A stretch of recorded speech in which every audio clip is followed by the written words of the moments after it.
लोग घर पे होंगे, स्वस्थ होंगे।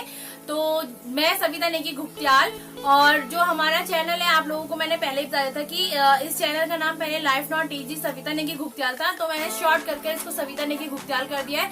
मैं चाहती हूँ कि मेरे नाम से ही मेरी पहचान हो, तो इसीलिए मैंने इस ब्लॉग का नाम सविता नेगी घुक्त्याल ही रखा है।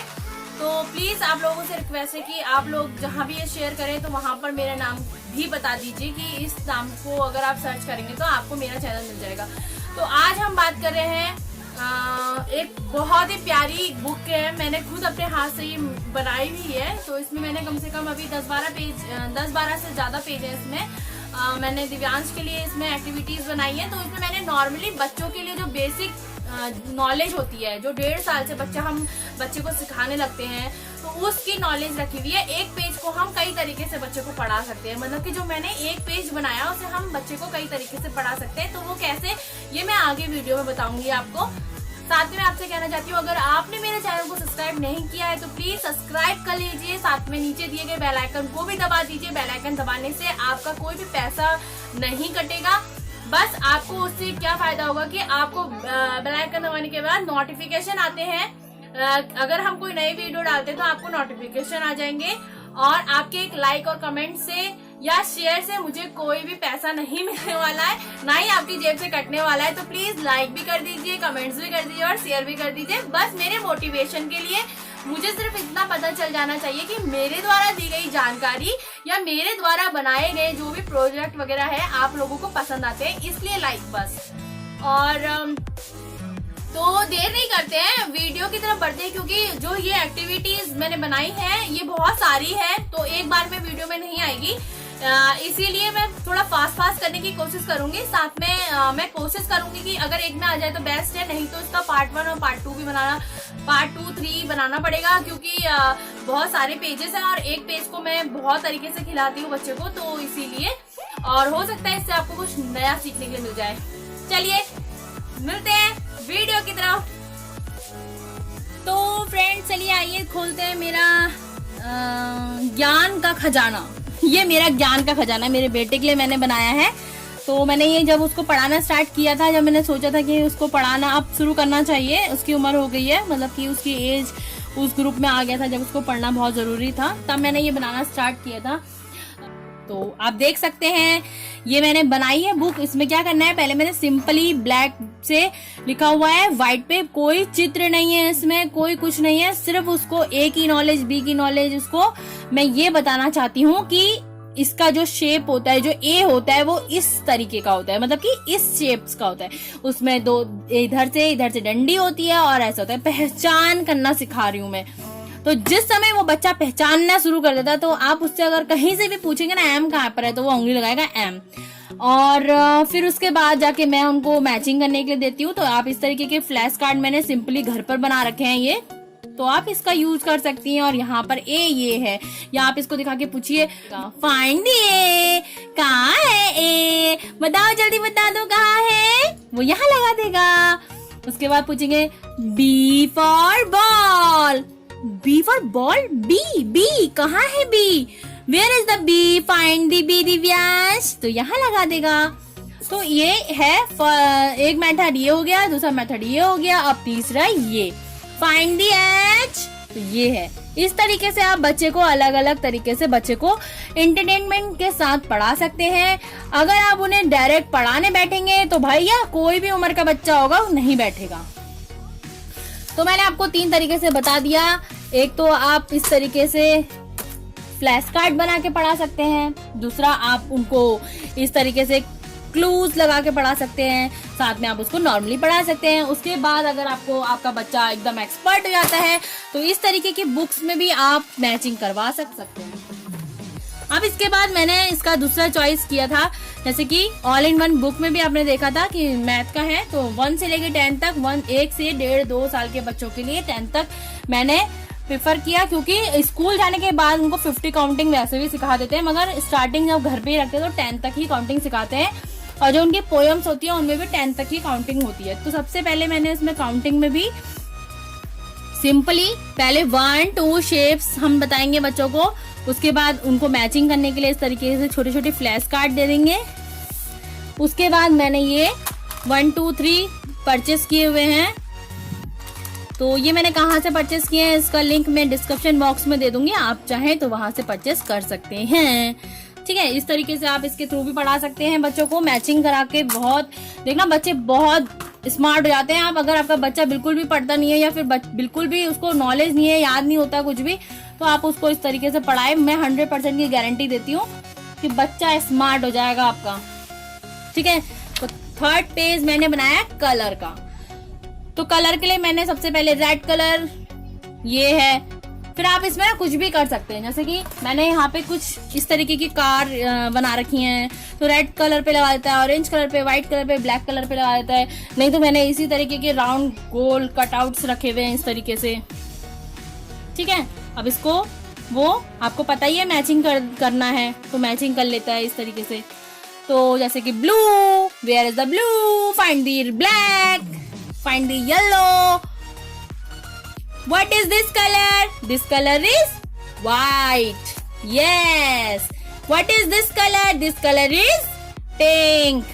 Wow, very good. इस तरीके से आप पढ़ा सकते हैं बच्चों को। बहुत ही जल्दी बच्चे सीखते हैं अगर आप उनको कोई भी चीज इस तरीके से एंजॉय करके पढ़ाते हैं। साथ में कभी कभी बच्चों का वीडियो बनाकर भी बच्चों को दिखा देना चाहिए, उससे बच्चों को ज्यादा जल्दी याद होता है कि उन्होंने इस तरीके का किया था और इस तरीके से करना है। ठीक है, अब हम अपना फोर्थ पेज की तरफ बढ़ते हैं जो कि है शेप।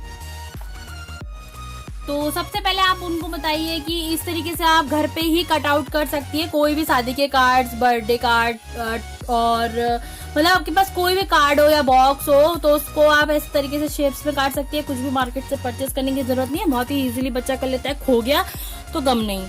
ठीक है, तो इस तरीके से लगाने के लिए दीजिए और इनको भी बोल दीजिए सर्कल कहाँ है, ट्रायंगल कहाँ है। और अगर आप परचेस कर सकते हैं तो इस तरीके से शेप्स मिलते हैं मार्केट में, आप उन्हें लगाने के लिए दीजिए इस तरीके से बोल बोल के। ठीक है, नहीं तो इससे तो आपके बहुत सारे गेम हो सकते हैं, और नहीं तो फिर मैंने इस तरीके से भी परचेस किए हुए हैं और इसके बारे में, इनके बारे में तो मैं आपको बहुत जल्दी नॉलेज देने वाली हूँ कि ये किस लिए हैं। तो इस तरीके से भी आप बच्चों से पूछ सकते हैं। तो इसमें कलर्स का भी हो जाएगा कॉन्सेप्ट अब, और आपका शेप्स का भी हो जाएगा। अगर सिर्फ शेप्स की बात करना चाहती हूँ ना, क्योंकि मैंने इसमें कलरिंग नहीं किया है, कलर्स कॉन्सेप्ट भी हो जाता है ना, इसलिए तो मैंने सिर्फ शेप्स किया है। तो शेप्स के लिए मेरे को सबसे बेस्ट क्या लगता है, ये कट आउट। ठीक है, तो अब इसके साथ ही हम स्टार्ट, नेक्स्ट पेज हमने लिया है बॉडी पार्ट्स। तो अब आप सोच रहे होंगे यार शेप्स के बाद बॉडी पार्ट्स को लिया है, फ्रूट्स लेना चाहिए था। तो ऐसा नहीं है भाई, बॉडी पार्ट्स हम लोग सबसे ज्यादा, नाक कहाँ है, दो कोई मेहमान आया तो भाई वो सबसे पहले यही पूछेगा कहाँ है तुम्हारी नोज, कहाँ है तुम्हारी आईज, तो इसलिए सबसे पहले मैंने यही। अब नॉर्मली हम बच्चों से आईज, नोज, ईयर, कान यही पूछते हैं, हैंड, और ये कोई नहीं पूछता चिक कहाँ है, टमी कहाँ है। तो इसीलिए बेसिक चीजें, मैंने क्या कहा था, बेसिक चीजें मैं लगा रही हूँ। तो सबसे पहले मैं आपको दिखा दूं कि मैंने ये बेसिक ही रखी है, ज्यादा नहीं, जो 1.5 साल तक के बच्चों को नॉर्मली पता होती है वो ही रखी हैं। उसके बाद हम उनको थोड़ा सा बड़े हो जाते हैं तभी बोलते हैं तेरा टमी कहाँ है या फिर तेरी फिंगर्स कहाँ है। ठीक है, तो जैसे कि आप देख रहे हैं ये यहाँ पर इस तरीके से mouth, where is the mouth, ये लगाएगा। ठीक है, तो मैंने यहाँ पे ना वेलक्रो का प्रयोग किया हुआ है। ये कहाँ से मिलेगा, कैसे मिलेगा, ये मैंने आपको डिस्क्रिप्शन बॉक्स में दिया हुआ लिंक, इसमें आप देख सकते हैं। तो ये चिपका सकते हैं आप बहुत ही आसानी से। बच्चा इसको अगर चिपका देगा और ये इससे क्या होगा ना, ये इधर उधर नहीं खिसकेगा। ठीक है, तो ये बहुत आसानी से निकल जाता है। तो ये सब में ही मैंने लगा रखा है इस तरीके से।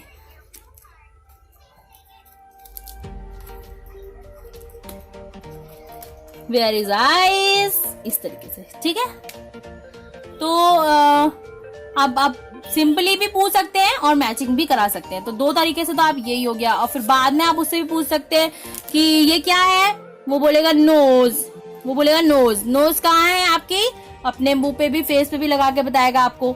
तो 3 तरीका ये हो गया खेलने का। साथ में मैंने इसके बाद एनिमल्स रखा है। तो नॉर्मली एनिमल्स रखे हैं जो नॉर्मली हम देख सकते हैं, बच्चों को दिखा भी सकते हैं, आंखों के द्वारा बच्चा खुद देख सकता है। तो उस तरीके के जानवर मैंने रखे हुए हैं यहाँ पे। तो हम लोग अधिकतर आउटिंग के लिए जाते रहते हैं, तो मैंने एलिफेंट भी प्रेफर किया। दिव्यांश का फेवरेट है एनिमल्स। मैं ये एलिफेंट, क्योंकि दिव्यांश को वो हाथी राजा वाला गाना बहुत पसंद था छोटे में, तो इसीलिए मैंने एलिफेंट जरूर रखा है यहाँ पे। तो आपके बच्चे का जो भी फेवरेट हो आप रख सकते हैं। तो इस तरीके से ये elephant, where is the elephant, where is the dog, dog barking, मतलब आप भी पूछ सकते हैं डॉग कैसे बोलता है, तो भौ भौ करता है। मंकी कहाँ है, मंकी क्या खाता है, मैंगो खाता है। कैट क्या खाती है, कैट दूध पीती है। तो आप इस तरीके से बहुत सारी चीजों से पढ़ा सकते हैं। तो इस तरीके से वेलक्रो की सहायता से ये इसी में अटैच्ड हो जाएंगे। तो आप चाहें तो ये वेलक्रो का डिस्क्रिप्शन में दिया हुआ है, आप जाके वहां पे चेक कर सकते हैं। इसके बाद मैंने यहाँ पे रखा है फ्रूट्स का। तो फ्रूट्स के लिए आप देख रहे हैं मैंने यहाँ पे फ्रूट्स के भी इसी तरीके से कटआउट तैयार किए हुए हैं। तो अब इसको भी इसी तरीके से आपको पपाया, वाटरमेलन, ग्रेप्स इस तरीके से लगाने के लिए देना है। एप्पल, मैंगो, बनाना, और इस तरीके से आप बच्चों को लगाने के लिए दे सकते हैं। और ये बच्चे बहुत जल्दी सीख जाते हैं क्योंकि उनको मैचिंग करने के लिए मिल रहा है। दूसरा वो सीख रहे हैं और आप उनको नाम भी ले रहे हैं, तो किस तरीके का उसका शेप होता है उसको नॉलेज रहेगी। फिर उसके बाद आपका फ्लावर्स आ गया। फ्लावर्स के लिए भी आप इसी तरीके से, मैंने यहाँ पे वेलक्रो नहीं लगाया है, और ये इसका कारण ये है कि आपको मैं दिखाना चाह रही थी कि वेलक्रो नहीं होने पे क्या होगा। तो इस तरीके से अगर बच्चा लगाता है तो वो हिलता है, तो एक ही चीज में लगा रहता है क्योंकि बच्चे का हाथ सेट नहीं होता है ना। तो इस तरीके से फिर उसके बाद जब वो पलटाएंगे ना तो ये इधर उधर हो जाएंगे, ये खो जाएंगे। इसीलिए वेलक्रो लगाना बहुत अच्छा है और उससे ये खोते नहीं है। फिर उसके बाद वेजिटेबल्स, तो वेजिटेबल्स में भी उसी तरीके से आप बताएंगे बच्चों को किस तरीके से करना है। फिर उसके बाद सबसे हार्ड एंड टफ गेम मैंने बनाया कलर एंड शेप सॉर्टिंग, मतलब कि उसे कलर भी शॉर्ट करने हैं और साथ में उसको शेप्स भी शॉर्ट करने हैं। मतलब अब इसमें आप सोच रहे होंगे यार क्या डिफरेंसेस है, क्या मतलब क्या बोलना चाह रही हूँ मैं। तो मैं क्या बोलना चाह रही हूँ आपको बताती हूँ। तो जिस समय आप बच्चे को खिलाएंगे तो आप बच्चे को इस तरीके से कट आउट दे देंगे, ठीक है, ठीक है। तो अब आप इसमें देखेंगे एक गोल में आपका जो राउंड सर्कल में है वो येलो भी है, ग्रीन भी और रेड भी है। तो अब सर्कल दिख रहा है, तो आपके बच्चे में इतना दिमाग होना चाहिए कि रेड के साथ रेड का शेप लगेगा तो वो इधर ही लगाए और इसको इधर ही लगाए, ठीक है। तो इससे क्या होगा ना, वो एक तो कलर कॉन्सेप्ट भी उसको क्लियर हो चुका है और शेप्स भी। तो मतलब कि ऐसा नहीं है कि वो येलो का रेड पे लगा दे रहा है और रेड का येलो रेड पे लगा दे रहा है। तो उससे आपको कंफर्म हो जाएगा कि भाई उसको तो कभी कलर की नॉलेज नहीं है, बस शेप उसको पता है कि ये राउंड है तो यहाँ लगेगा। तो ये है कलर और शेप सॉर्टिंग गेम।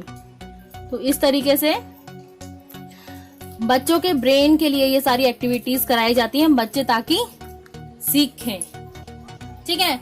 अब इसके बाद नेक्स्ट है हमारा, अब आ गया काउंटिंग वाला। तो सबसे पहले तो भाई उनको नंबरों का नॉलेज होना बहुत जरूरी है। अगर आप बच्चों को काउंटिंग सिखा रहे हैं तो नंबर्स उनको पता होने चाहिए। तो जैसे कि आप देख रहे हैं ये क्या है 1, तो बच्चा यहाँ पे क्या आएगा 1 आएगा। तो आप चाहे तो इस तरीके से जो मैंने नंबर्स वाले दिए हैं इस तरीके से लगा सकते हैं बच्चों को लिए, नहीं तो नॉर्मली आप घर पे भी बना सकते हैं, ऐसा कोई बड़ी प्रॉब्लम नहीं है। ये आप इस तरीके से छोटे छोटे कटआउट तैयार करके 1 1 2 2 1 2 3 3। तो अगर आप बच्चों को लिखने के लिए देंगे ना ये सब तो वो बच्चे नहीं कर देंगे। तो इससे अच्छा तो आप उनको इस तरीके से गेम के थ्रू कराइए तो बच्चा जल्दी सीखता है और उनको इंटरेस्ट भी आता है क्योंकि उनको गेम लगता है ना ये सब, इसलिए। फिर उसके बाद आप देख सकते हैं ये है आइसक्रीम। ये भी काउंट एंड मैचिंग गेम है। जैसे कि आप देख रहे हैं यहाँ पर 5 तक मैंने किया है तो आगे को मैंने 6 से शुरू कर दिया है। तो इसमें भी बच्चे को मैंने कट आउट बना के दे रखे हैं सॉफ्टी के। तो ऊपर तो मैंने आइसक्रीम लगा दी है, नीचे से आपको कोन लगाने। तो यहाँ पे 1 2 3 4 5 6 काउंट करने के बाद 6 लगाएगा, 1 2 3 4 5 6 7 लगाएगा, और फिर उसके बाद 8 9 10, ठीक है। इस तरीके से आप दे सकते हैं। तो ये सब उनको कलरफुल भी लगेगा और गेम भी लगेगा, जल्दी सीखेगा। ये तो छोटे बच्चों के लिए है। जब स्टार्टिंग में दिव्यांश को मैं सिखा रही थी कि उसको पता चले कि ट्री होता है और ट्री में जो होते हैं फ्रूट्स होते हैं, तो मैंने उसको ये सिखाया था। तो मैंने इस तरीके के फ्रूट्स काट लिए थे, एप्पल्स और इसमें दूसरा ये भी हो जाता है कि पेड़ में जो होते हैं एप्पल्स जो होता है वो रेड कलर का होता है, और जो ट्री होते हैं वो ग्रीन कलर के होते हैं, और जो है ट्री में फ्रूट्स लगते हैं इस तरीके से। तो बच्चा ट्री में फ्रूट्स लगाएगा। ये इस तरीके से मैंने ये एजुकेशनल गेम बिल्डअप दिव्यांश के दिमाग के लिए बना रखे हैं। और फिर उसके बाद ये काउंटिंग वाला है, इसमें भी आप चाहें तो इस तरीके से लगाने के लिए दे सकते हैं बच्चे को कटआउट्स, ये सॉरी क्लूज। और नहीं तो अगर आपके पास ये क्लूज नहीं है तो आपको टेंशन की ज़रूरत नहीं है। इसका एक दूसरा तरीका भी है मेरे पास, तो वो ये है। तो मैंने इसमें जो है काउंटिंग करना है। आप यहाँ पे लिखा है 1, तो बच्चे ने यहाँ पे से बैलून कलेक्ट करने हैं जिसमें 1 लिखा हुआ है, तो 1 जिसमें 2 लिखा हुआ है, 2 1 2, ठीक है। अब 1 2 3 वाला कहाँ लगेगा, यहाँ। और 1 2 3 4 वाला कहाँ लगेगा, यहाँ पर। इस तरीके से इसको प्रॉपर बनाया है। टाइम कम है, जल्दी जल्दी दिखा रही हूँ इसीलिए मैं आपको। अब यहाँ पर है आपका पिज्जा बनाया है मैंने ये। अब पिज्जा में 6 स्लाइस है हमारी। आप चाहे तो इसको और बड़ा कर सकते हैं, 8 9 10 स्लाइस, जितना भी आपको कंफर्टेबल लगे आप वहां पर स्लाइस बना सकते हैं। तो यहाँ पर भी अब आपको बच्चे को यहाँ से काउंट करना है, इसमें से काउंट करके उस, जैसे मान लीजिए उसके हाथ में 4 आया, तो ये कहाँ पे लगेगा, हाँ इसकी जगह कहाँ पर है बताओ, 1 2 3 4, कितना है ये 4 कहाँ पे लिखा है, यहाँ पर। Very good. उसके बाद फिर वो कोई सिलेक्ट करेगा, अरे वाह this is 5 stars, count this stars, how many stars, 1 2 3 4 5, wow 5 stars. Where is the 5, find the 5। Very good. इस तरीके से आप बच्चे को कटआउट्स लगाने के लिए दे सकते हैं। तो उसके बाद फिर जो ये वाला गेम है ये मैंने पहले वीडियो में बता दिया है, तो आप चाहें तो मैंने उसका लास्ट में वीडियो देखा। फ्रेंड्स, एक छोटी सी बुक में कितनी सारी चीजें मैंने इन्वॉल्व कर रखी हैं। तो मैं उम्मीद करती हूँ कि आज जो आपने वीडियो देखी है वो आप लोगों को पसंद आई होगी, और आपको भी कुछ नया एक्टिविटीज गेम के लिए बच्चों के लिए आइडिया सूझा होगा। और क्या होता है ना, कभी कभी हम भी कोई चीज को देखते हैं तो हमें भी आइडियाज आ जाते हैं। तो उम्मीद करती हूँ कि आप लोगों ने भी कुछ नया सीख लिया होगा, और आप लोगों को इसके साथ कुछ नया मिला होगा अपने बच्चों को पढ़ाने के लिए। तो अगर आप लोगों को वीडियो पसंद